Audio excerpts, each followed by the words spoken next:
Good morning, everybody, and welcome to December's Surf Report. I'm your host, the Big Kahuna, Jason T. Smith. How are you? Happy pre-New Year. Hope your Christmas, Kwanzaa, Hanukkah Festivus was fun. Thank you for joining. Thanks for being here live. What a way to end the year. I said to my wife, I said, "Ooh, I was very ambitious with this webinar." But when I finished yesterday, I was like, yes, that's a good webinar. So I'm very excited to share this with you. And I want to point out real quick, you've hired a great assistant when you walk in and there's balloons and happy birthday streamers in your office. So, and not marijuana leaves, light up palm tree necklace. So, yeehaw. What a way to start the day. All right, so let's get into this. Now, if you hopefully you watched it, the webinar from last month called the Holiday Home Treasure Hunt. There was a eBay poll with one of the business sites that said the average person in the United States has $3,100 worth of stuff around their house that they don't use at all. And so I thought, well, let's go find that stuff around your house. I broke it down into 10 categories and then 5 kind of bolos per category. And so that was everything to go find. Now, this is the follow-up. Now that you find all these items, here's how to sell them. All right, so you found that $3,100 worth of hidden treasures around your house. But now, how do you turn it into cold, hard cash? And that's what we're going to talk about today. All right, so these are the main websites that we're going to be talking with, because what I'm going to do is I'm going to show you the items that we had already talked about in the last month's web class. And then I'm going to tell you what websites are best for selling them. The main tip you need to know when you go to list it, how to take photos, and then a quick video of how to ship that item. So these are the main sites. These are certainly not all the sites to sell on, but there are some of the main ones. So keep in mind that there are tons of others. So if you use some other ones, great. These are just kind of the ones that are the most common, I'll say. All right, so our first category was clothing, and vintage Levi's was the first thing we talked about. Now, where would you sell vintage Levi's? eBay is a great place to sell vintage Levi's, as is Etsy. Obviously, Etsy is known for vintage clothes. And I looked at places like Poshmark and some others, and it was kind of a hot mess. So that's why I didn't put Poshmark up there. If you look at vintage Levi's, there's all kinds of weird stuff, including topless women. Not that I'm complaining, but it was very weird. So I think you want to sell things in places where the right customers will see them and it'll fit well into the likelihood of being found properly. All right, so for vintage Levi's, and this really goes for all jeans, in your title, list the actual measurement, not the tag measurement, unless they are the same. And what I mean by that is these jeans right here in this picture were 40-34. What if they shrunk? Not what if. When they shrunk, when they washed them, they're a different size. So for instance, I listed these vintage 501s, and as you can see, the tag says 40 waist, 34 length, but my title says 38 by 33 because it is shrunk 2 inches in the waist and 1 in the inseam. So if you don't put the actual measurements, customers are buying it based on the measurement, the waist and the inseam, and they're thinking they're buying ones that fit. And when it comes in 2 inches tighter in the waist and a 1 inch shorter in the length, they are not going to be happy. Now, what I do to kind of combat that is in my description, I do say tag size and then actual size. So the customer knows that this wasn't a typo. I know what I'm talking about, but just to make sure, here's how it's going to fit. It's going to fit 38-33, even though the tag shows 40-34. All right, so here's the pictures I take. Now, I'm going to guess some of you watching probably have done this. A lot of people do it. They think for whatever weird reason, the first picture should be the jeans, the full jeans. But when people are shopping on their phones, and that's over 50% of all purchases on eBay, a picture of jeans is just kind of a sliver in the middle of the picture. So I find it way more eye-catching to have what I call the ass quadrant picture, be the opening picture, especially on Levi's.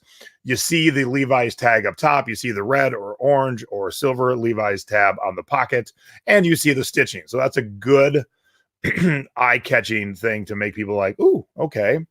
And then I do kind of the whole like butt area, and then the full shot of the whole pant, and then a little bit closer up of the pant legs, because some men and women, I guess, wear too long of pants and they step on them, so they're all messed up.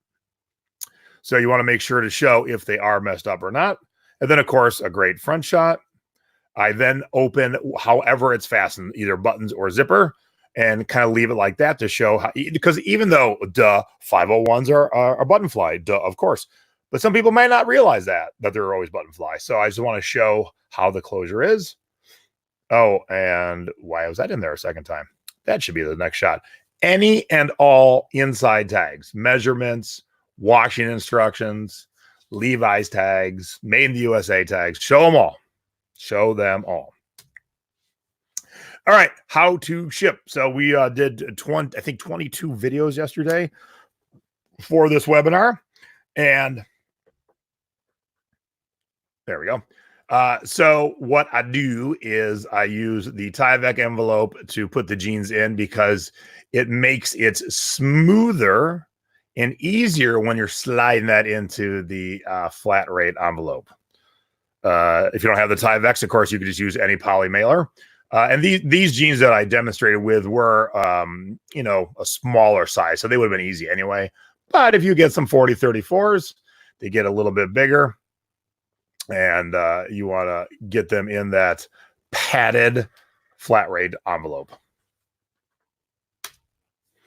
All right, next thing we talked about was concert t-shirts. Where to sell? eBay for sure, Etsy, and Poshmark. I looked at all three, and they were definitely all three things that were showing good sales. Now, here's a tip for selling concert shirts.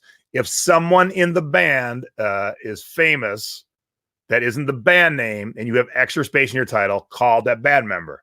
Okay, so this is the Van Halen tour shirt from the 5150 album. That would be Sammy Hagar's first album.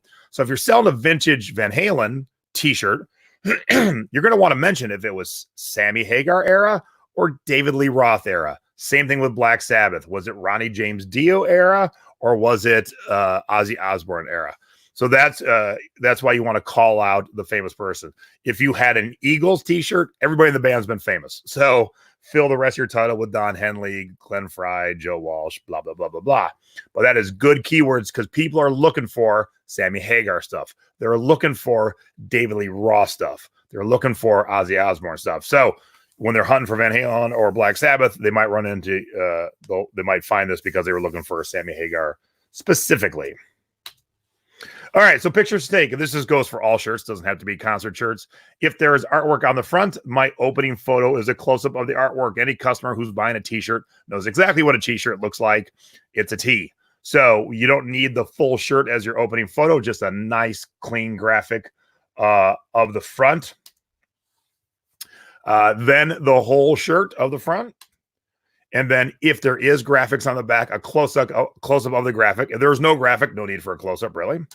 And then the whole back, and then the tag, especially on these vintage ones, shows how vintagey they are.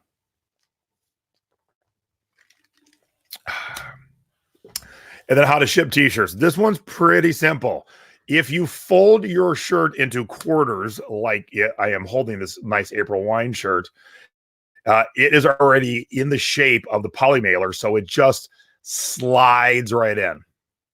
And then that's it. You seal it, and boom, you're done. So the key is, when you put your stuff away after you listed it, put it away in shipping condition, meaning have it folded so the packaging is going to go into, it should go quickly into. It shouldn't be a lot of extra work to ship it. All right, Hawaiian shirts, where to sell them? eBay, of course. Lots of great Hawaiian shirts on eBay. Etsy, for sure. And Poshmark. I wasn't sure about Posh, and I was poking around looking at the Hawaiian shirts. I'm like, oh, there are quite a few on Poshmark. So I was very excited to see that.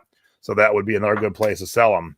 And then this is the one of the few times I'm going to put Facebook groups. Now, what I mean by Facebook groups is I'm in a lot of specialty Facebook groups revolving around tiki stuff and Hawaiian stuff.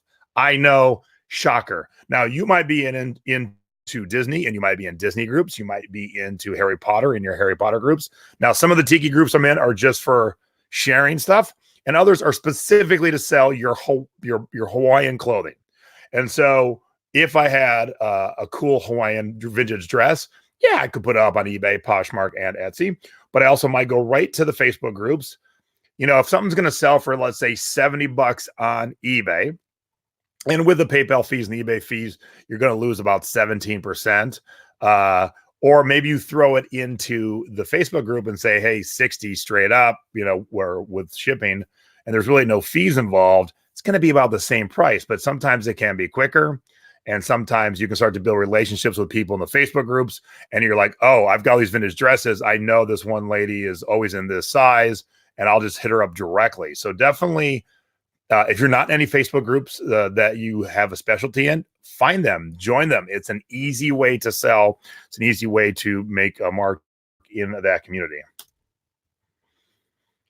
Oh, and then here's an example. I'm in a group called Tiki-tastic Art and Fashion. And Callie here was cleaning out some of her vintage tiki dresses. And then if you clicked on each picture, she had the size and price in the photo comments section. So I hadn't done this in a while, and I got tons of great dresses to sell. And I was looking at her post, and man, a lot of women were already on, like, what's this? What's that? Blah, blah, blah, blah, blah. So I'm definitely going to be doing some dresses coming up this way in the very, very near future. All right, so here's my tip for Hawaiian shirts. Some shirts have specific names. Find it. If you can't find it, write what you see. And what I mean by find it is ask me, ask the group, do your own research. So this is the, hope you all know by now, this is the Magnum PI shirt, but it's technically called Jungle Birds. It's made by a company called Paradise Found. So I would absolutely have Jungle Birds in the title and the Magnum PI shirt. But if you didn't know any of that, there are parrots on this shirt. Obviously, there's palm trees, foliage. So those are the kind of words that you would throw in. But if you can find a name, and you can always hit me up, I'll be happy to point you in the right direction if there is a name to that shirt. Okay, pictures to take. Kind of like we took the close-up of the t-shirt art. I do this close-up of like from the chest up. So this is a nice tight graphic that shows the collar, because especially when you're talking vintage ones, the collar's been long and pointy. Shows the collar, shows the buttons, and shows a good portion of the graphic. Fills up the square and the square on the phone that people are looking at very nicely. Then my next picture is obviously the full shirt. We'll do a little side shot on this, back shot, and then I do a close-up of the graphic. Now, this one's got tons of graphics. This is obviously the San Francisco Giants, so I want to make sure we hit a nice square where there's a lot of graphics. So we see their park, we see the Bay Bridge, the Golden Gate Bridge, we see their uniforms, their hats, the world champions, the front of their state. So I got a lot of graphics packed into this little square here. And then, of course, the tags. Always share the tags. And then how to ship. Now, it's going to be pretty much the same video as how to ship a t-shirt, but the one thing you want to make sure is button it all the way up. Some Hawaiian shirts don't have the top button, but if you are shipping a shirt with buttons and there is a top button, button that top button. It holds the shape better when it's being shipped. When it's undone, it kind of gets floppy around. So always button it all the way to the top, and then ta-da, it fits into the poly mailer nice and easy. And I see Nay in the chat, and she's absolutely adding good stuff. So the brands and the shirt names are super important for Poshmark. Yep, absolutely. Hawaiian shirts are good for Posh. Absolutely. All right, next thing we talked about was women's PJs. You know, a lot of Nick and Nora was the discussion. Where to sell? eBay for sure, Etsy for sure, and Poshmark for sure. And this is the first time we're talking Mercari. Mercari is kind of like an eBay junior. Everything from eBay could work on Mercari, but I do find some things a little bit better. So women's PJs was pretty good on Mercari.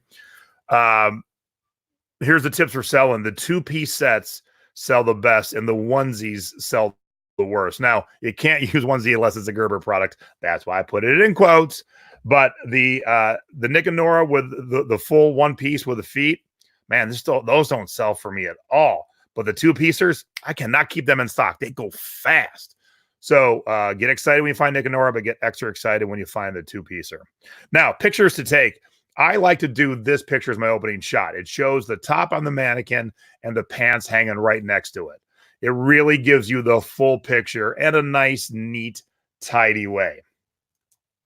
And then I take the shots of the top, front and back, and then the tag, and then front and back of the pants and the tag. So you don't got to get too fancy. They are pajamas after all, but you want to make sure you're cover yourself. So that's the pictures I take. And then how to ship.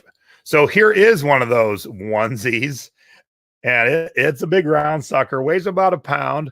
But this again is where it comes in handy to have it slid into something first before you put it in the padded flat rate, because it just makes it so much easier to get it into the padded flat rate than trying to jam it in straight.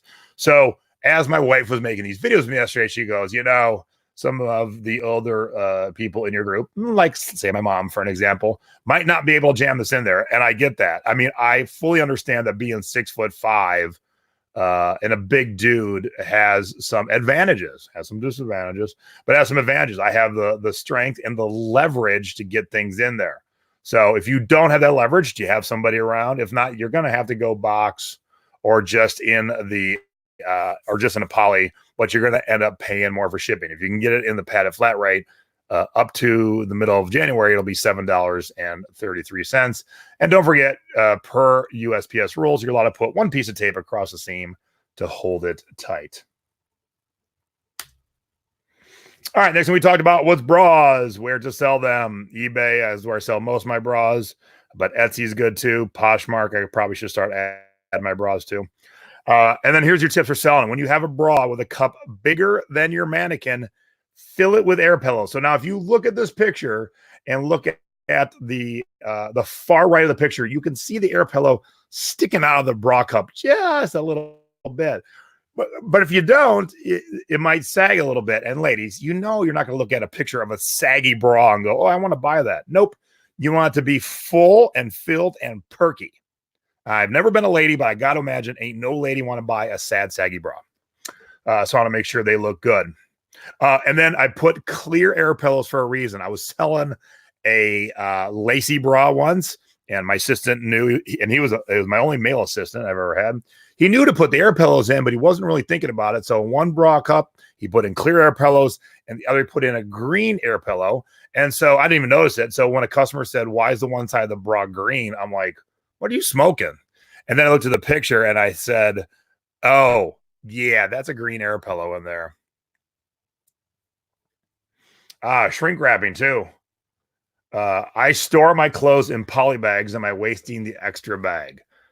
So you're taking the poly bags and then shipping it in another thing. So yeah, I would say you're wasting bags. That's, you know, if you buy your bags in bulk, they're not expensive, so to speak, but I keep all my clothes in tubs in the closet. So here's the tub of bras. Here's the tub of Levi's jeans. Here's the tub of non-Levi's jeans. Here's the tub of Hawaiian shirts, et cetera, et cetera. And so they're all folded, like I said, ready to go into whatever container it goes into. Because look at it this way. So you said you store your clothes in poly bags. Does everything you've ever listed sell? Of course not. Some things end up getting redonated, end up at the garage sale you have once a year, end up just getting thrown out, whatever. So now you're going to pull it out of the bags. That's why I've never pre-packed anything, because not everything sells. And so you don't want to pack it until it sells. And then, yeah, shrink wrapping, that could make it easier to slide into. So any angle you can find, make sure you find it. Okay, here's the pictures I take. Everyone takes the straight on shot as the opening photo. I say nay, nay.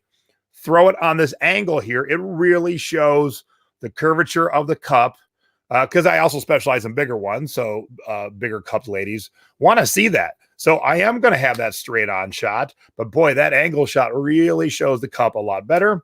I am going to show a side shot to show how it hits the armhole. And of course, I'll show a back shot so you can see the, the closure.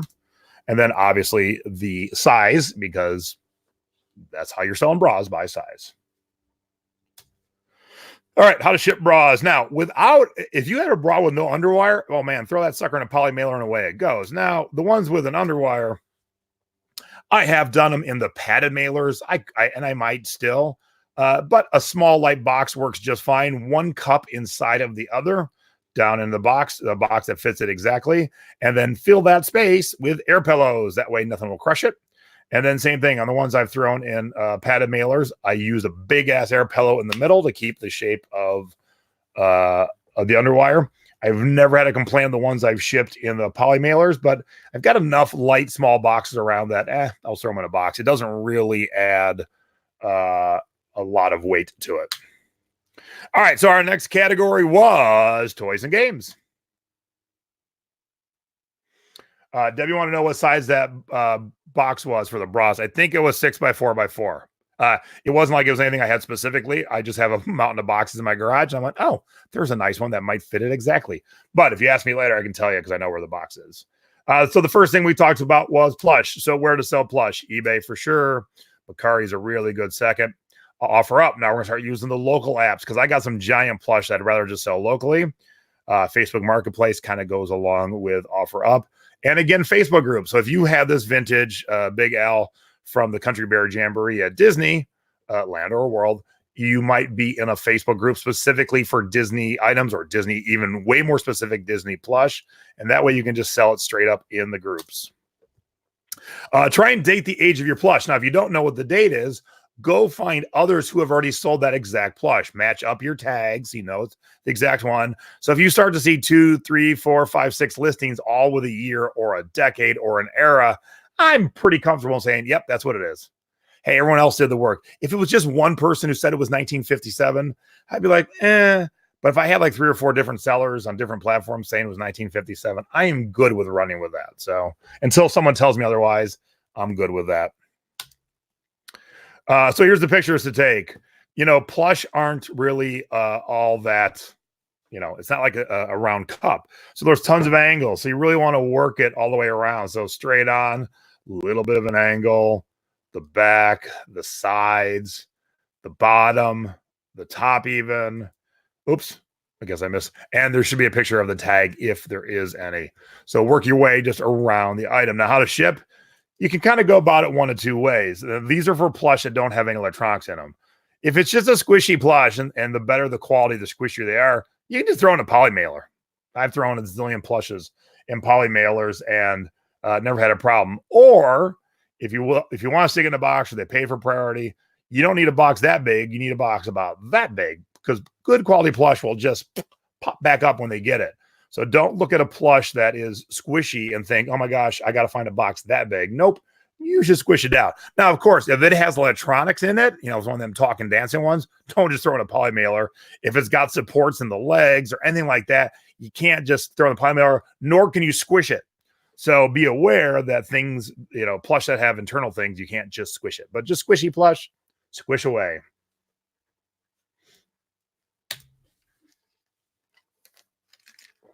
So Ann says, I've always stored in clear bags, worried about things I ship in boxes getting wet during shipment. I may stop that for things shipped in poly bags. I have never done that, Ann. I've done this for 20 years. So in 20 years, has 1 or 2 things got wet? Yep. But in 20 years, has hundreds of thousands of things not got wet? Yep. So it's an added expense that I do not need, nor have I even found my customers to need. So just as a heads up. All right, board games, where to sell, of course, eBay, tons of board games on eBay. When I have a bunch that aren't worth a ton, I'll throw a picture up and OfferUp with all my board games. Like, here, come get them, $5 a piece. Same with Facebook Marketplace. Mercari is another great place to sell board games. And again, Facebook groups. Caribou is good for kids. Cranium is good for kids. Cranium Caribou is good for kids with learning disabilities. So if you're in a mommy and me type group, you might be able to sell it straight up in there. So here's my big tip for selling a board game. If it isn't sealed, set up the game as if people are in the middle of playing it. It invokes more of a emotional reaction, especially on vintage games, than just a picture of the box. Everyone puts a picture of the box. Boring. Set it up. Make it look like, oh man, if I roll the right dice, I'll hit the sorry and boom, game over. I win. So here's the Jumanji I have up. So kind of got all the pieces set up. Here's the pictures to take. So what I do is I set the game board like it's in play, and then I do put the box right behind it. So you see everything, because some games have gone on for generations, like Monopoly. And so you want to see the box in the first shot too, because it definitely dates it. People will be looking for specific versions. And then I show some close-ups of the different. This one's got an extra longer board than normal, so I show some close-ups of the board, and then I show inside the box where the instructions and all the rest of the pieces are, to show that they're all there. And then of course, definitely want to show the back of the box, front of the box by itself, and then this one had a little bit of damage. And I like to do these angles where you're running down the items when they're long, box shaped like a box. All right, and then how to ship board games. There is a large flat rate mailing box called the game box. So it is 4 games, and if you leave it at this size, you're going to have to pay the large flat rate price. Now, if it would be cheaper to ship by weight, say it's going, like I live in Las Vegas, say it's going to LA, then there's no need to ship it by the large flat rate. Now, as soon as you alter a flat rate box, which you are allowed to do, it is then just goes by weight and distance. So what I'm doing is I'm cutting down each corner so I can get to the top of the box, and I'm going to reconstruct this box. So I'm going to Frankenbox this to a smaller box. So I've cut down my sides, and then, all right, I've folded in the sides to make sure I'm at the right spot. And then I don't need all this excess cardboard, so I'm going to cut off all the excess. And then the box has this gap in it between the side and the box. So no gaps in the top or bottom, so don't need any packing material there. But I am going to take these air pillows and I'm going to stick it, as you can see, there's a little gap there. I'm going to stick it down the side gap of the board game so it can't move anywhere. The reason things get broken in transit majority of the time is because things aren't packed tight or well, and they can move. And movement is what causes breakage. So fill that in, push that down, peel it, fold it over, shaboom, shawow, and that we are done with a board game. And now it does not ship flat rate. Now, if it's going cross country and it would be cheaper to ship at large flat rate, you can't alter the box, but just fill in the rest of that top with peanuts or air pillows, something very light. Yep, you can alter a flat rate box. You can alter any box, but the second you alter it, it changes to weight and distance. And you have to alter it in some way. You can't just scratch out the flat rate. You've got to alter it. You've got to make it bigger, or you got to make it smaller. So alternate or put things together like Frankenbox. So that will let you use those boxes. All right, furniture was our next category. Bar carts. Bar carts are a hot commodity. Those are things that don't last long. And when you look on eBay actives, there are so few used because they all sell. There's tons of people selling brand new bar carts, and they sell too, but we're thrifters. So if you find them, get them in all shapes and sizes. So great place, obviously, is eBay, since I just discussed it. OfferUp, and we're going to talk about why you want to use OfferUp and Facebook Marketplace for local stuff. Facebook groups, again, if you're in like a vintage, mid-century modern type group. And Etsy. Etsy's great for vintage stuff. And the reason I say the local ones is, all right, I'll get to that in a sec when we get to shipping. Sorry. Here's your tip for selling. Make sure to fill out all the item specifics. People are often looking for a specific bar cart. So, you should fill out all item specifics on all your products, but bar carts are very specific. Most people don't go, I just need a bar cart, and then they pick anything. No. Do they want brass and glass? Do they want wood? Do they want bamboo? Do they want ones that have big wheels, small wheels, 2 shelves, 3 shelves? The shelves with the holes so the bottles sit right in. Those are all very much the item specifics, and that's what people are looking for. So no one ever just willy-nilly is a bar cart purchase. They want something they saw, and they want it very specific. All right, so pictures to take. This one's going to be pretty simple. All sides and angles, but the main one. Now, this one folds down nice and easy. So what I was saying to use OfferUp and Marketplace, when you ship a bar cart, most bar carts come apart, so you can use some tools and get them flat. So you take them all apart. This one actually folds up. Oh my God, this is the best one. So, but if you've got one that doesn't come apart, or if you just aren't handy with a screwdriver, and no judgment, then just sell it as is in your local app. So that's what I would say. Would this go for TV cards? I don't think TV cards are that big of a deal because TV cards are meant to hold TVs. We don't have those kind of TVs anymore. People love bar carts. People love having bars in their house or bar carts. So it's more about the bar carts than the TV carts. Now, we are going to talk TV trays in a minute. So that's a little bit different. All right. So more pictures, looking at the shelves, side shots.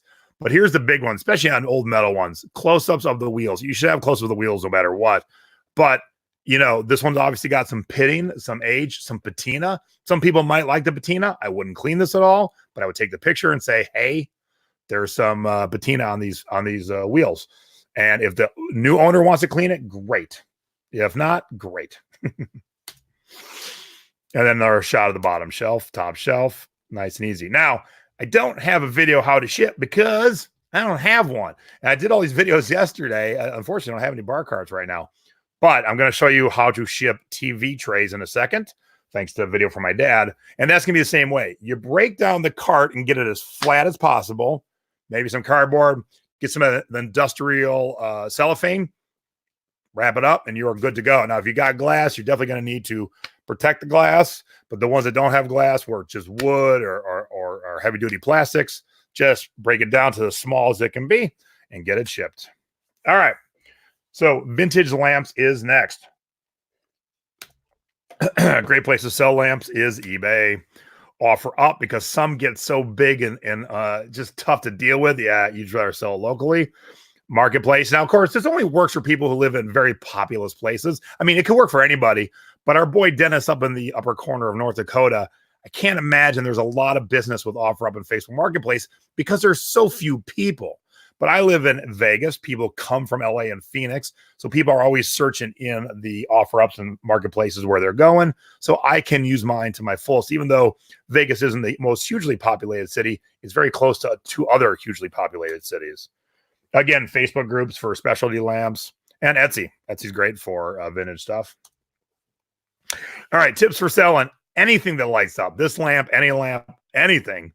Make sure to take pictures of it lit up and not lit up. So many people never take a picture of the lamp they're selling lit up. Well, when I buy a lamp, I want to see what it looks like lit up. If I'm buying a lamp online, I'm not buying just a normal desk lamp, more than likely. I want to buy something cool that goes into my decor, my bar. So I want to see it in action. All right. So I haven't sold one in a while other than to the one I sold on Pawn Stars because I keep most of them.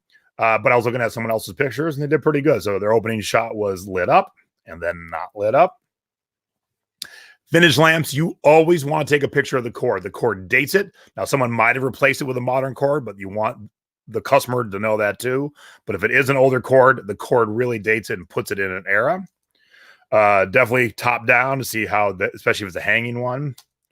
And this is from the bottom looking into it. And then just on these chunky lamps, a nice close-up of the chunk. The chunk really tells you and sells it,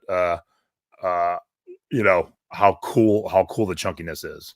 All right, now how to ship. Now, we have talked about this extensively in both the 13 board and the Secret Beach, but here's another way to use pool noodles. All right, so this is a chunky lamp. I just have to fix the wiring so I can hang in my house. But what I would do is I would cut these pool noodles to fit exactly across the bottom, and I don't even really need to do any wrapping around the lamp because those pool noodles act as one hell of a cushion. And then I would build up the walls, basically. The walls on all four sides. I would roll all these pool noodles in. And they're thick, they're sturdy, and they're like the shocks on your car. And then once I would fill up all four sides, the bottom and the top, then I would take some peanuts and I would shake them in there just to kind of fill the gaps. So you would dump the peanuts in and then shake the box and then dump and then shake. And that would really hold it into place and it wouldn't and shouldn't break at all. So that's how you would do kind of vintagey lamps. All right, TV trays, since we're talking about TV carts. My folks are the queen and king of selling TV trays. Where to sell TV trays? Mom sells all of hers on eBay. Again, OfferUp's a good place if you live in a populous area. Facebook Marketplace, again, especially Facebook groups and Etsy. And the tips for selling. So here's a tip for selling. So this isn't really one for like what your buyer would need to see. Make sure you know exactly the weight and measurements of the set when it's packed for shipping. Now, when I sell a pair of jeans, when I sell a CD, when I sell a Tiki mug, they all weigh about the same. So I don't sit and figure out how the packaging is going to be because I already know. When you sell something like this, an inch can ruin your day. And what I mean by that is when you get it all wrapped up, if you thought it was 23 by 8 by 4 and it was actually 24, and that 24, that 1 inch puts it into the next level of pay of what you're going to pay, you could go from like a $30 package to a $70 package. And if you didn't allot for that, it's going to ruin your day. So when you're doing things like this, even that lamp, make sure you know exactly what the measurements and the weight are going to be. All right, pictures to take. If it has the stand, and a lot do, picture on the stand. Now, you have 4 of the same item. This person, and again, I haven't found any in a while, so I had no pictures to share with you. This person should have taken 1 off the stand and set it next to it. When you have 4 of the same item, put 1 in a different way. Like I did 4 mugs the other day, and I put 1 down showing the bottom of the first picture because they're all the same mug. So, but you want a picture of it on the stand. And this is a good shot sideways so people can see how wide it is, because people might be thinking, this is going to go in a certain corner of my room. I need to know where it fits. Of course, you want to see the tops to see if there's any damage. Vintage ones will definitely have some wear and tear. Flip them over, show the bottoms. Again, especially on the metal ones, there's going to be some pitting, some patina. And all 4 together. Now I wouldn't have lined them up like this. I'd move them out a little bit, but the general gist. And they showed the holder all by itself. So that's a good one, a good picture too. And how to ship. So I took 2 of my dad's videos and put them together. Now this is definitely something easier with 2 people, but as my dad says, if you could hear the sound of the video, he says, my mom's taking the video. Then my mom goes, hi, everybody. So these TV trays that they had, the tray actually popped off from the legs. So he popped them off. He had already cellophaned the legs together.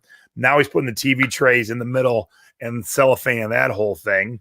You can add cardboard to the outside to stiffen it up. But, if they're pretty durable, once you cellophane it all together, it's a pretty solid brick. And you can just slap the label right on the outside of the cellophane. You don't need to put everything in a box. So many people think that. But have you ever been on a vacation to tropical locale? You can send a coconut to your friend. You write like, weather is beautiful, wish you were here kind of thing. And then you just slap the label around the coconut. That coconut's not going in a box. It's just a coconut going through the mail. You don't have to put things in boxes. Now, boxes do work for most things, but you don't have to. All right. So as my dad's shown, he's gone around a few times and got that nice and solid. And then he was going the other way too. So you want to go one way when you're cellophaning anything like this, where it's multiple pieces, go one way and then the other way. And that really, really makes it rock solid. And I think on these, he didn't add any cardboard, but you could. If it makes you feel better, you could. But you don't need to make it a full box. I would just take 2 sides of the cardboard that fit exactly. Just put them on front and back. Cellophane it, and you're off and running. All right, mid-century modern chairs, where to sell them. I've sold a ton on eBay, Facebook Marketplace, Facebook groups for sure. And that's where I kind of, the extent I want to go with that. So if you are selling a mid-century modern chair, use all 12 photos and have more ready to go, because anyone spending $5,000 on a 50-year-old chair will want to see every angle. Now, eBay gives us 12. You can get a lot of angles in, but man, there are nooks and crannies. And so I always had extras ready to go. Now, I had 12 of the same, 14 of the same chair. So I don't normally put Post-its on my chairs, but because they're the same chair, I'm like, all right, I got to keep them separate. So this was number 12, and I kept that number 12 in every picture. So when they're all sitting here, because they all have different wear and tear, because these were 50-year-old chairs, 40-year-old chairs, I want to make sure that the customer who bought 12 gets 12. So all the angles, you can see there's a little bit of damage there. There's the back, the other side, the other front corner. Because the front corner on a rolling chair, that's where it gets banged into a lot. The bottom, the bracket, the adjustment, the leaning back and forth. And then these were Herman Miller chairs. So I'm showing the Herman Miller, and they were owned by Vidal Sassoon at some point. So Herman Miller and Vidal Sassoon. So I want to make sure I got that shot in there, but I kept the 12 in there the whole time so I don't mix up my chairs. Now, how do you ship these? You don't just throw a big ass old chair or a couch in a box and ship it yourself. So you're gonna have to get a freight service. So there's really nothing to show you, because when I ship those chairs, there's this company I go to in Vegas. They charge me $200. They built a little crate and off it goes. So all I do is show up and pay and I leave. So that's what I'd recommend if you're doing chairs. Beds was our next thing. Where to sell. Facebook Marketplace and OfferUp are kind of the two recommendations.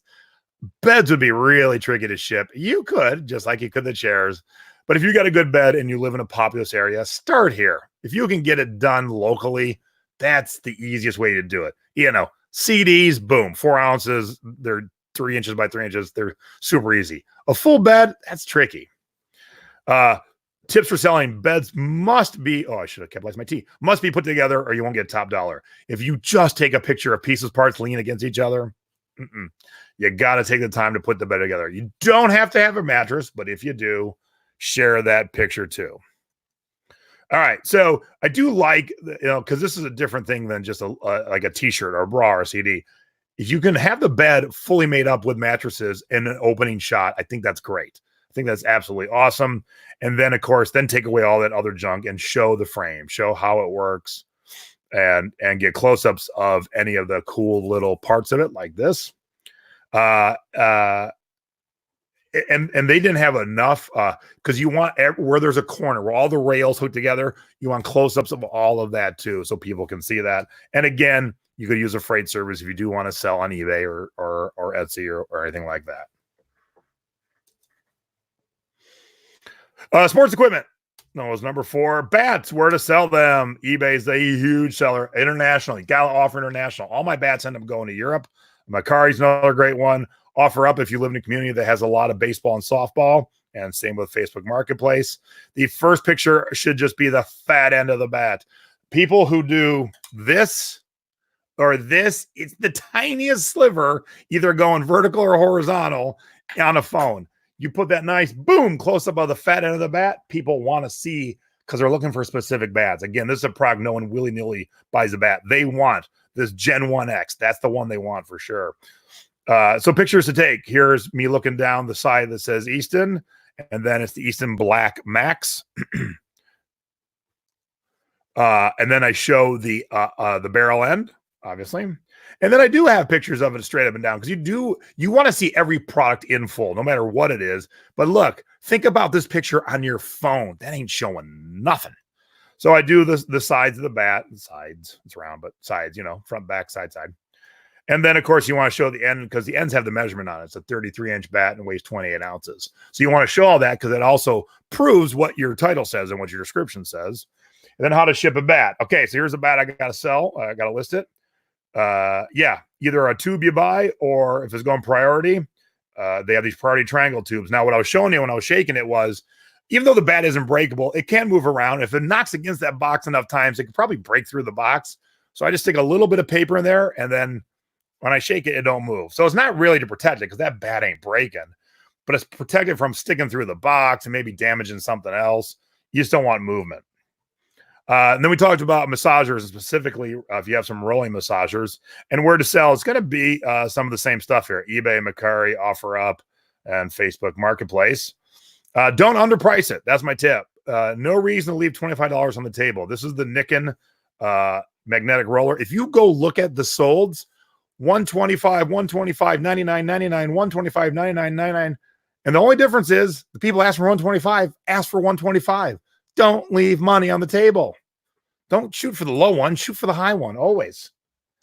Now, how to pictures to take, exact same as the bat. Don't even need to show you. You're doing the same thing. Now, this one, instead of the fat end, because there's no fat end, I would do a close-up of the roller, or like this, and then just all the same angles. And then how to ship, same as a bat. It's going to go in the same tube. Again, sporting goods for the most part are made to be durable, so they don't really break. So you're not using peanuts and bubble wrap and everything else. Just throw in a box or a tube and away it goes. All right, skateboards. Skateboards can bring you a lot of money. Where to sell? eBay. Always have international too. Mercari are the two best ones. And when you're selling a vintage skateboard, find a skate expert and make sure you have all the important and correct terms for the board you have. If you don't know anything about skateboarding and you found a cool old board, there's gonna be a lot of terms you need to know. In the thrifting board, we got plenty of old skaters, 56,000 plus of us. You'll definitely find someone who can help you. Pictures to take. This is the rare time where I love to take about 2/3 of the pictures outside. So this is my front yard. And then we want to take some shots on the pavement.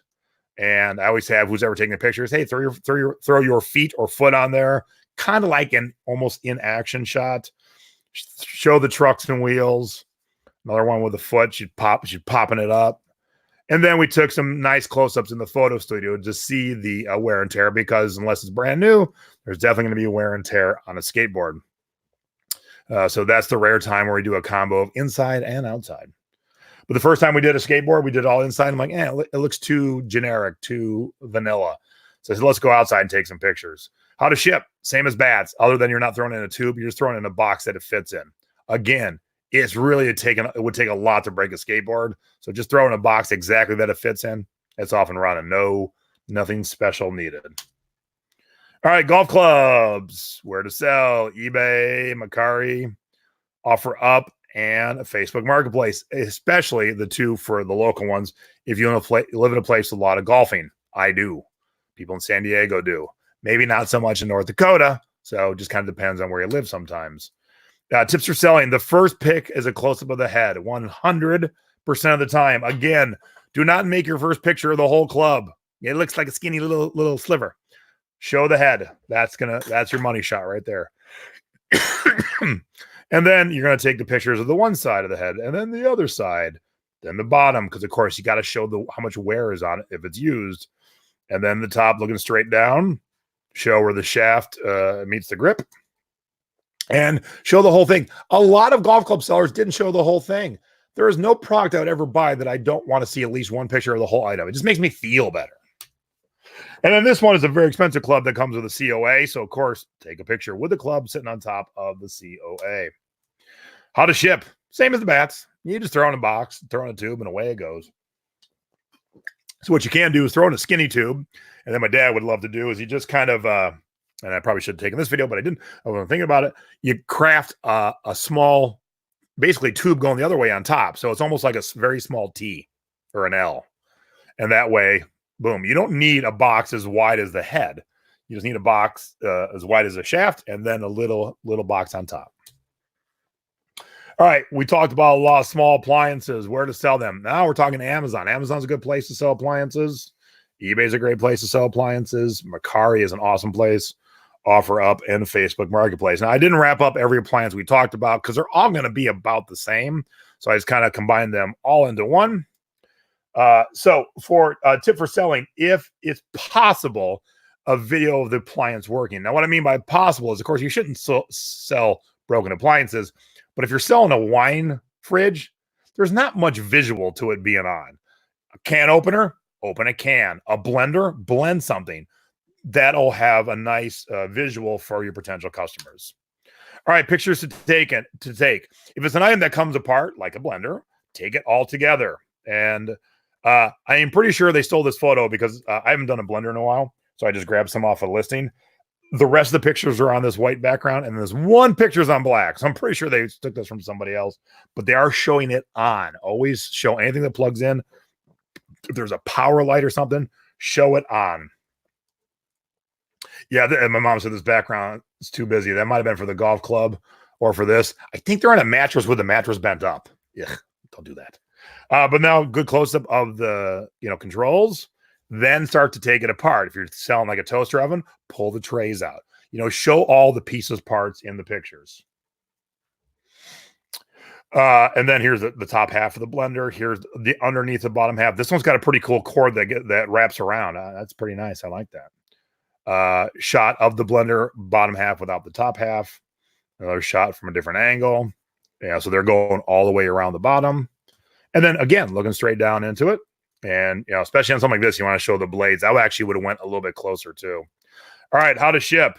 So this is going to be a combo of peanuts, a bubble wrap, and a pool noodle.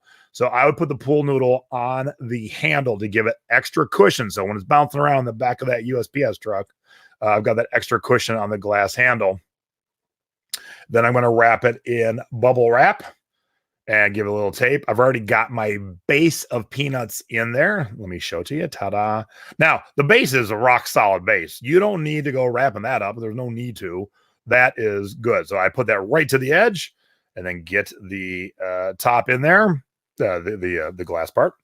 And then now I'm just going to fill it with peanuts and making sure I work my way into all the cracks and crevices of that box. I usually do this a little more neatly, but, and I was also trying to watch all the amazing football on yesterday. A lot of great games. All right, keep shaking it. Shake it so there's just a little bit of round at the top. And as you push it in, it kind of locks everything into place. Not too rounded because then you might be putting too much pressure on the glass, but just a little bit rounded.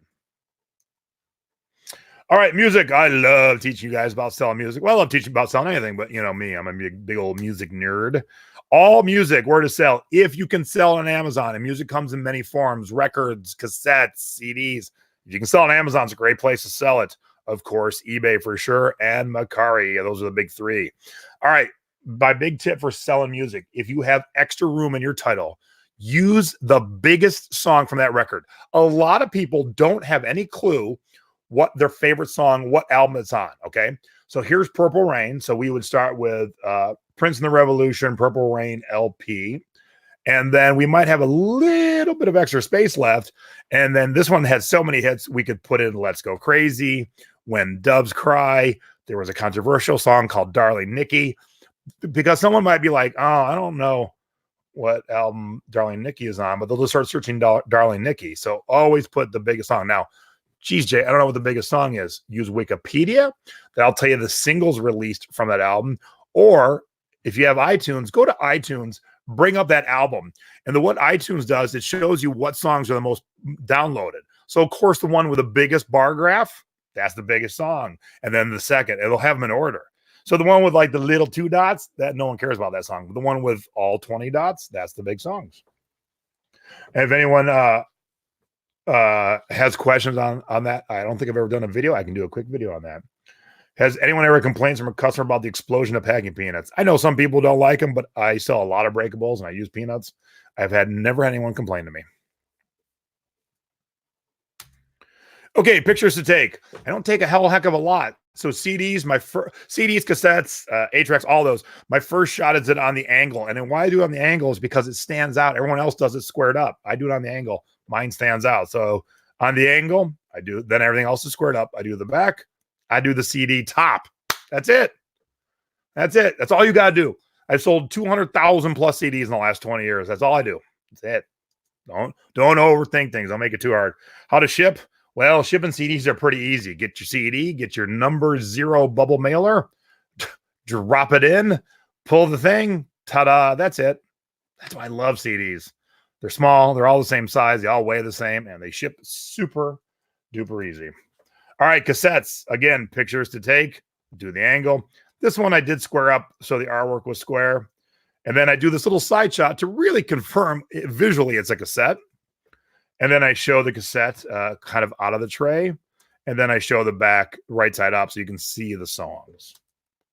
And how to ship a cassette, it'll be the same exact number 0 mailer, but I always take a little piece of cardboard and wrap it all the way around. The cassettes are a little bit more fragile. They also have a higher... the CDs have a lower center of gravity. They have a higher center of gravity because they're thicker. So I always feel that a little bit of cardboard on cassettes really helps it. All right, 8 tracks, pictures to take. Again, not that much. Front, back, the bottom, because when you put the 8-track in, this is what shows. So you want to show people if it still has that, where it says Elvis Presley, Raised on Rock. And then the tape side. And that's it. That's it. How to ship. So it's pretty much just like the cassette. If I'm selling singles. If I'm selling groups, they're all going to go in a box that just fits the group. But if I'm selling a single, wrap it in cardboard, one piece of tape, and throw it in the number 0 mailer. Bye, Ann. Come back soon. All right, LPs here. There's a little bit different picture to take. Pull the vinyl out a smidge of the way. That's your opening photo. That's how people want to see it, because if most customers never get past picture number 1, if you're selling fun vinyl like this is yellow with blood splatter red, you're going to want to show it in your first picture. Then I just do a squared up front, a squared up back, the vinyl A, the vinyl B. Now, if the sleeve it slips in has lyrics and stuff, I'll show the front and back of those. This was just plain black, nothing to show. If there's anything else inside of it, a poster, a picture, whatever, I, of course, take pictures of that too. But this one had a plain sleeve inside, so that's it. That's all I needed. How to ship a record. All right, this is probably the longest video.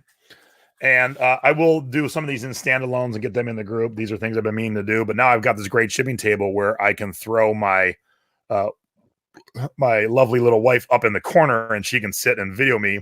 So you're at the right eye levels. Like, it worked out perfectly. I got this big workspace.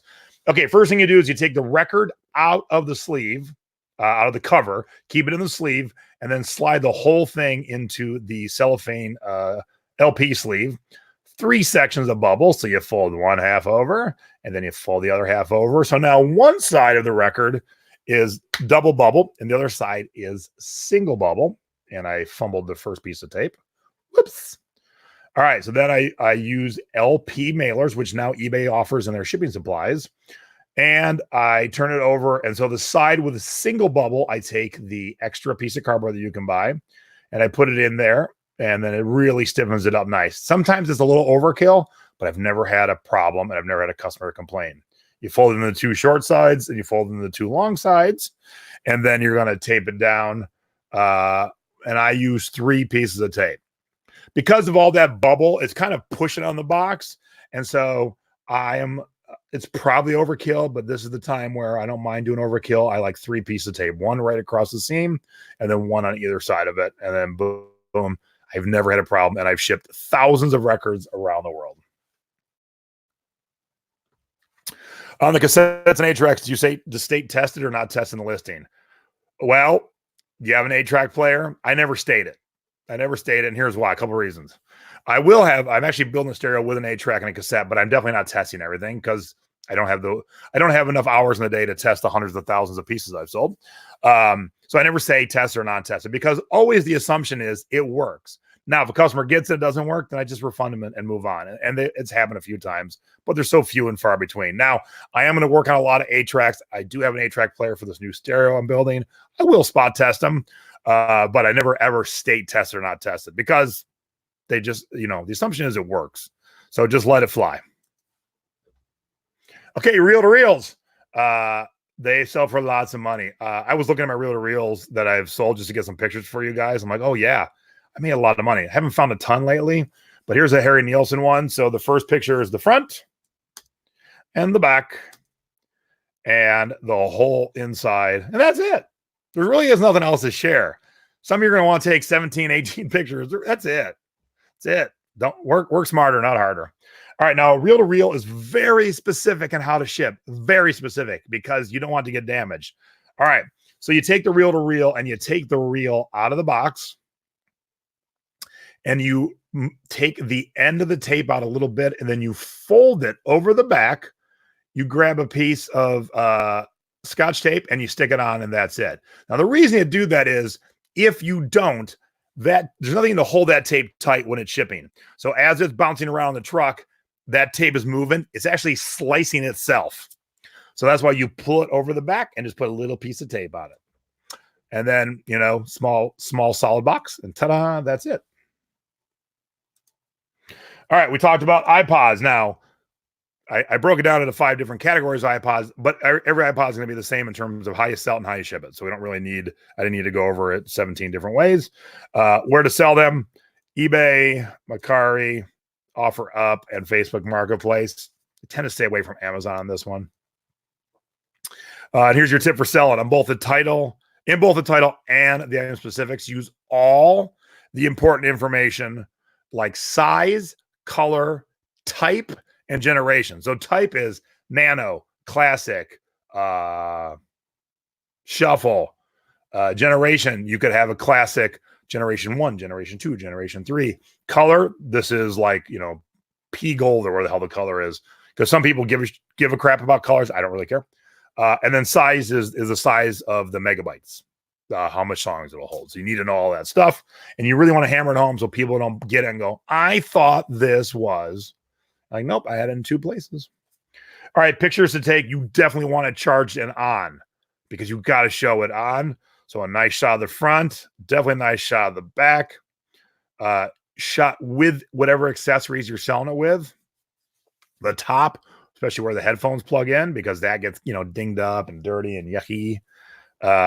Nice shot of the side here, the other side, and the bottom where this one plugs in for its power source. Again, gets dinged up, gets dirty, gets dungy. So you want to show all those angles. Now, how to ship it? Most people who have iPods, not everybody, but most keep the original packaging. I do. And actually, we have a lot to ship, so we're going to get them shipped soon, sold soon. But this one didn't have the little tray. So if you watch this video, you'll see the iPod moves around in there. You definitely don't want that banging and bouncing around.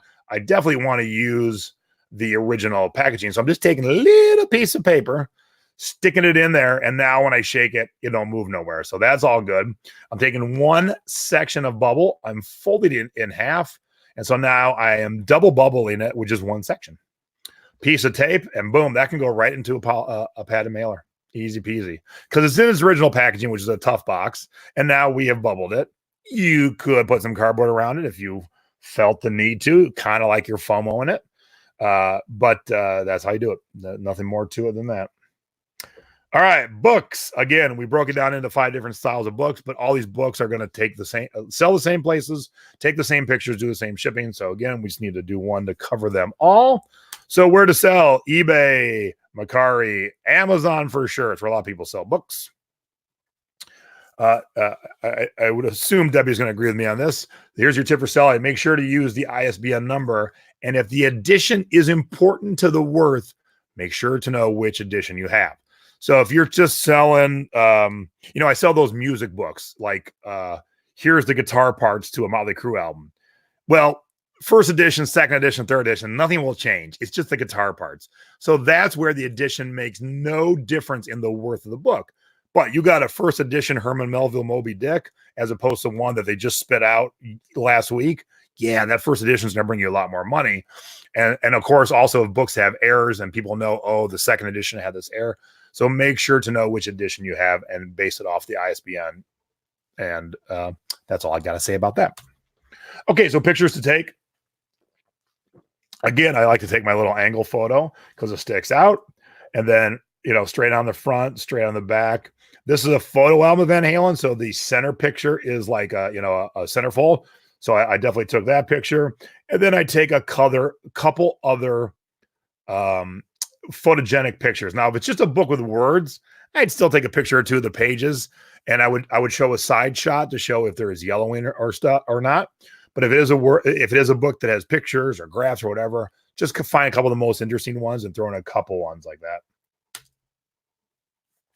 Here's a picture of young Eddie, and then young Alex with his huge drum kit there. And so I just found some interesting photos. Oh, thanks, Tim. Absolutely. And add what print it is too. Yep. All right. So how to ship a book. Now here I have this Motley Crue book. It is a hardback with a dust jacket. So I do a couple things. Books are going to be different. You could have a softbound book. You could have a hardback with no dust jacket. So books are one of those things you definitely don't ever want to get wet. So I do use a poly mailer, and I put it in there and I pull it tight, and that does a couple things. It keeps it the elements, but also the dust jacket isn't moving around. I then take 2 pieces of cardboard that are specifically cut for either side. I don't need to wrap it all the way around. And I just tape all 4 sides. And now I have this nice, strong brick basically to mail. Now you could ship books in boxes. If you're shipping a $1,000 book, yeah, put in a box. If you're shipping a $20 book, it can just go into a padded mailer. Now, I went to stick it in the long ways. I'm like, oh, I wonder if this would fit the other way. So I take it out. I'm like, it looks like it would fit, but no, it doesn't. So I went back to long ways. But yeah, that's how I ship most of the books that I've ever sold, and just a padded mailer. And I have the variety of sizes.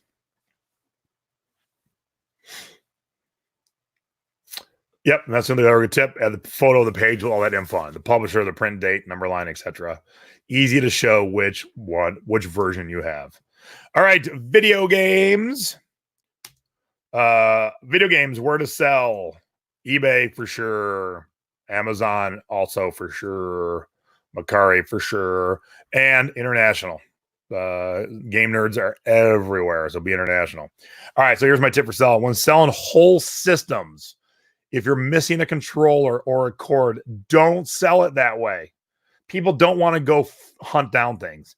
People want to go buy a Super Nintendo with some games, the plugs for their TV, and 2 controllers and the power cord. So if it's missing one cord or a controller, go get it. Someone else will be selling it on eBay. You can probably get it pretty cheap, but you'll get way more money for a complete, ready-to-go video game system. All right, and then pictures to take. This is for if you're just selling a video game, just a game. So here's a PS4 game. Pretty simple. Front, back, the inner booklet, because like a CD, if you see the front cover, that's the booklet. You don't really need to go beyond that, but this is different. So we're showing the inner booklet is there, and then the game itself. That's it. 4 pictures. Boom, done. Easy peasy. Now, how to ship it? Yeah, not going to be any different than a CD, or if we had DVDs, it just slides right into a number 0 mailer. See how versatile that number 0 mailer is, and off it goes. Easy peasy. Now, video game systems, pictures to take. All right, your opening shot should be the whole system, and whatever games you got with it. So here is an NES, 3 games, 2 controllers, the plug for the power, and the plug for the TV. So that's your opening shot. I wouldn't take it on a table where that white thing to the left looks like dirty clothes. Make sure that you're in a clean, sterilish looking environment. Definitely, most people don't do this, but I would definitely have the area where the game goes in, have a good picture of that. If it's a thing you can open like this, or if you can open the panel going down into Atari 2600, show it. Get your camera in there and show a picture so people can see that.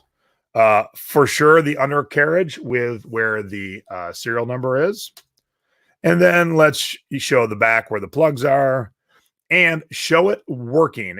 You can and should do a video, but have some pictures. So this proves at least that it turns on and the game comes up on the screen. They only did the opening title screens on this one. I would actually have a picture of someone, just a moment in time, a snapshot of someone actually in the game playing it. All right, how to ship video game systems. Once if you have the original box, and so if you don't have the original box, you're going to have to wrap every component individually. But if you have the original box, make sure inside the box that it can't move. So if you need to put a little packing paper, but once you have it in the original box, those are pretty solid boxes. So you don't need to have like a ton of packing material. Find a box that exactly fits in, and look how nice. Oh my God, I had a box in the garage that Odyssey 2 exactly fits in. Now, I could cut down the top, or I could just reach underneath into my scrap bubble tub and pull out some scrap bubble to fill the top. Very quick. When you're cutting down boxes, gauge how long it's going to take. If I could just throw a handful of scrap bubble and it fills the void, I'm probably going to do that. If it's going to be a lot of scrap stuff, then I'll probably cut it down. I could cut it down. I don't need to.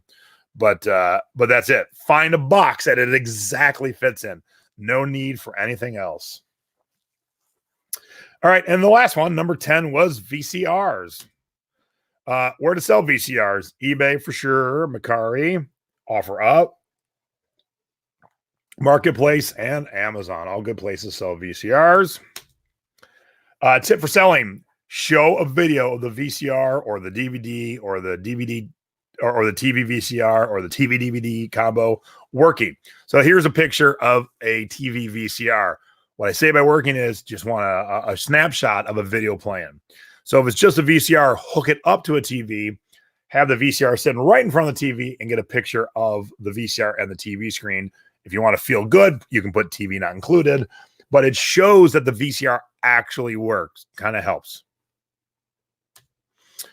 Pictures to take. I am big on taking angle pictures because it really gives depth to things. And a square box isn't really all that exciting, but this angle shot with the brand closer to the camera really shows some nice depth. So you got this nice front shot, and there's a straight on front shot, top shot, especially because sometimes you stack stereo and TV components. So if there's scratches and stuff, you want to show that. Definitely want to show the back, especially where the hookups are. So there's a nice close up of the hookups. And then the model number, and also they didn't take on this one, but also the serial number. You definitely want to see the serial number. How to ship. Okay, so with the VCR, I'm going to take bubble wrap, and I'm going to go around the long ways a couple times, and then I'm going to go around the other way. So basically, the entire VCR is covered in bubble, and it's not so much for protecting it, because if I was really protecting it, I would use a lot more bubble. But what I'm doing is I'm getting it set up so it's easy to take my already pre-cut pool noodles, and I want to put a pool noodle on every edge. Oh, excuse me. Because this is really what's going to protect it.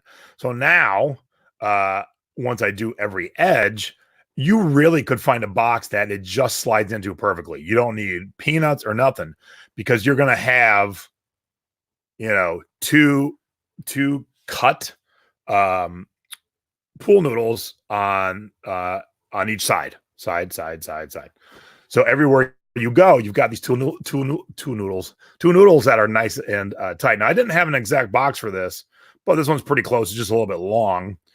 So I would just slide it in. Now, if I had finished putting all the noodles on all around the sides, I could alter this box straight into it, and that's all I need. You don't need any other packing material, because those noodles will take all the vibrations, all the crushing, and it won't even get to your VCR.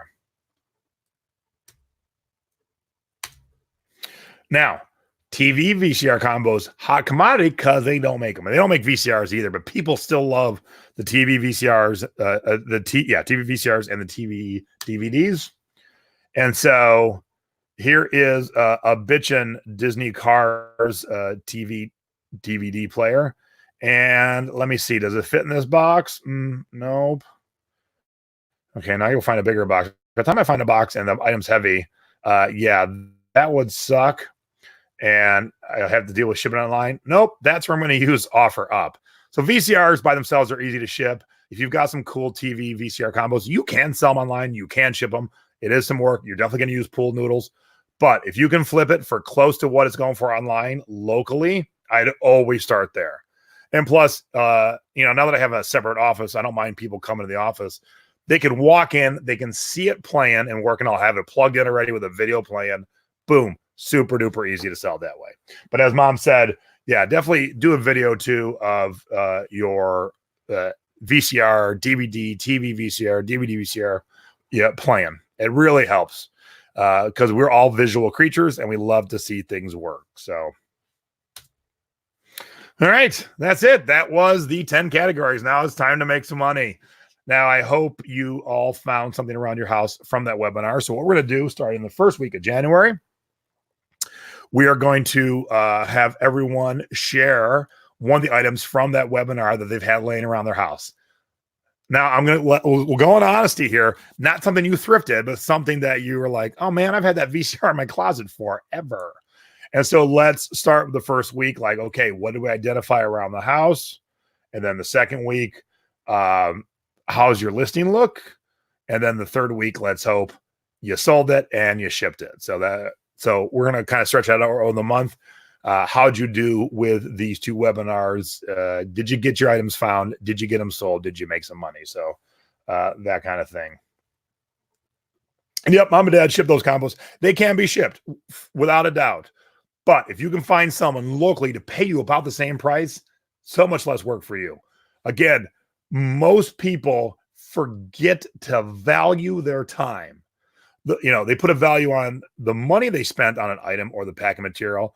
But, if it takes me 20 minutes to cut that box down and I saved a few air pillows, or if it took me 3 seconds to throw a handful of air pillows in, it's worth more to throw those air pillows in because 20 minutes of my time is worth a lot of money. 6 air pillows ain't worth that much. I can buy more and they're very cheap, or I'll get them in the next box I order. So yeah, so that's what we're gonna do. We're gonna talk about what we made, and so I see Nadine's in the chat. We'll get her to do a graphic for us, and we'll have a little not necessarily be a contest, but we'll all kind of work together. We'll encourage each other. We'll see what each of us has too, because as I was readying all this stuff for you guys, I kept finding stuff. I'm like, oh, we got to sell this. And my wife's like, why isn't it listed? I go, because I have everything else to list. But I will get some of these things listed directly from the webinar. Yep. Time equals listing time equals more money. Oh, thanks, Mom. And yeah, it was fun to do it on my birthday. So thanks for those of you who tuned in live. Everyone else, have a wonderful day. Enjoy this when you're watching it, probably after the holidays, because I'm guessing that a lot of people are doing stuff for the holidays. And that's it. So, coming up, your December guest webinar is going to be Thursday. Well, I know that's January 2nd, but we're going to call it December 33rd. Just scheduling with holidays and stuff. It's going to be a great one too. Lonnie Oscar is going to be our guest, and he was going to do hats, which he might do in the near future, but he sees a lot of people that, speaking of time equals money, that waste time, that don't streamline their operations of taking pictures, listing, shipping, and all that stuff. So he's been doing this a long time too. He's got a lot of tips and tricks that he has learned. He's taught himself over the years, like, oh, if I do it this way, it goes quicker. So his webinar is going to be on how to quicken the process of listing items, picture taking, getting things shipped, stuff like that. So that'll be on Thursday midday. So I'll have that post up today. So thank you everyone for tuning in. Thank you for the birthday wishes. And yes, Stacey and I will have fun with Lizzo tomorrow night on the Strip for New Year's Eve. Woohoo! Have a good day, everybody, and I'll see you around the beach. And if I don't talk to you before Wednesday, Happy New Year, and I'll see you on Thursday for a guest webinar. And then Thursday night, we have a great Thrifty Business show, so make sure to tune in. Have a good day, everybody. Aloha.